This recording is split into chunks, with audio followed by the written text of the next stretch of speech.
Lechesa Tsenoli is here in the studio with us to talk to us a little bit about the amendment of the Municipal Systems Act. We're told it's here. The regulations providing for the appointment as well as the conditions of employment for senior managers in municipalities has been discussed, and I'm happy to have you in the studio simply to give us some clarity, in fact, on what this means to us. I mean, if you look at it in the light of all the service delivery strikes that we're experiencing at the moment, I think this is certainly a subject that people want to discuss, some probably from an academic perspective, but some from a real on-the-grounds perspective as well. So what does this mean to the ordinary man on the street? Okay. Firstly, let's clarify that the gentleman says I'm from partly environmental affairs. I wish. I'm still at cooperative governance and traditional affairs. Yes, yes. But I like the slip of the tongue. It's a nice one. Are you hoping, one of my passions. Is that the office you're hoping to fulfill after you're done with us? Let's start with the work that was done by the late Minister Lechesa, yes, in developing, after an assessment throughout the country, the state of local government.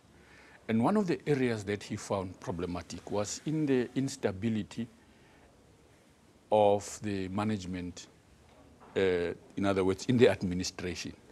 So one of the interventions that he recommended was that we must take our responsibility seriously under the Constitution to provide guidance, which is what in the section called 154, that national and provincial government have a responsibility by legislative and other means to support municipalities without tampering with the design of the intersphere relationship. In other words, there are things for which local government is responsible exclusively, and the provinces and national.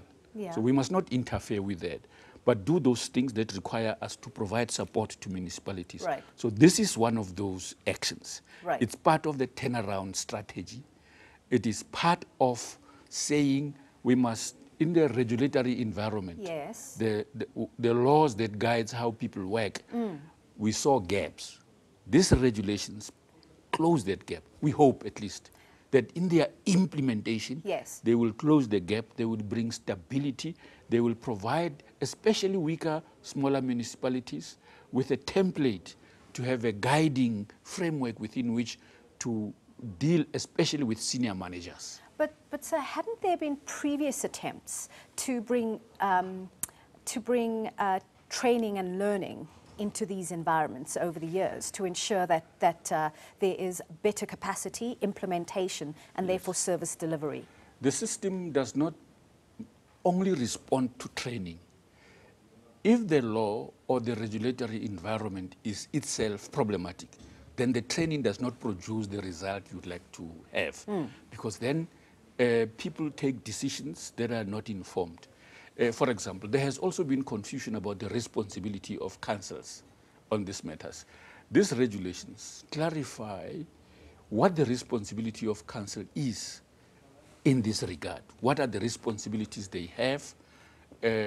Having a national strategy about what local government wants to do, aims to do, they must assess what they need by way of professionals to carry out that responsibility and what competencies they must have, all right? And so it is also part of, in addition to that, to clarifying that responsibility of council, also to say, how do you ensure that that happens? Council, it's your responsibility finally, for example. Before you when you receive recommendations, yes, you must satisfy yourself that these people who have been recommended have the necessary competencies. They have gone through the screenings, which specify what screening is about, and that they fulfill all the requirements necessary. Because ultimately, you bear the responsibility if they function badly. And to some extent, I understand that, and I applaud that, because the more you equip them, the more responsibility you give them, but the better you're then able to hold them accountable. In a sense, not only us as government, national and provincial, but the community as well. That the community is able to say, but these are your responsibility according to the rules. In this appointment, in this employment of person A, there is evidence that they don't fulfill these requirements. So how can you sustain that? On what grounds do you keep them there? And so that's the intention, that there's clarity by ourselves. All role players will be satisfied that people who do get employed have gone through, if I may say so, to steal this phrase from the ANC language, through the eye of the needle.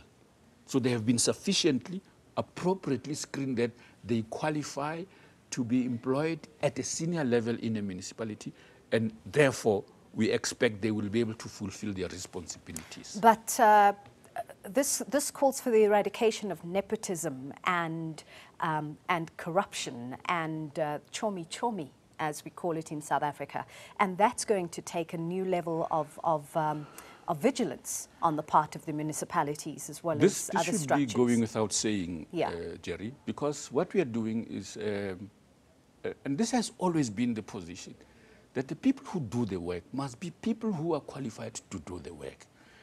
But unfortunately, some people, because of the weakness of the regulatory environment, have not done that. They've taken advantage of it. Yeah, they've done what you are describing there. And we maintain that it is incorrect for that to have happened in the first place. Secondly, whereas we would have preferred a different route, but that route has been looked at now for the last 14 years. This is from 2000, when the truly democratic local government system came into being. Yeah. So now we are in a position to reflect and say that, and after consultation with key role players, that we think it is now appropriate for us to regulate this area as part of our professionalizing municipal governance from inside the municipalities themselves. Right. The professionals, as well as the communities who are serviced. Part of their dissatisfaction is the competencies and levels of people who are employed to carry out very important tasks. That's very true, and we're seeing it more and more. I mean, right now, there are so many social activities going on, so many social protests going on. It seems to have spiked in the last little while. What are your comments on that? Well, partly we must attribute some of these days because an election is coming. There's no doubt about that.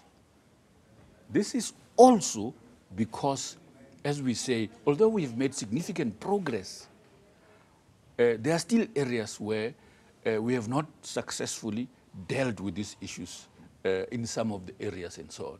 Even though in certain instances in those areas there are resources, but because of poor administration and the weaknesses of the administration and general support, we have not been able to achieve that. And that perhaps we have not been sufficiently responsive to the people.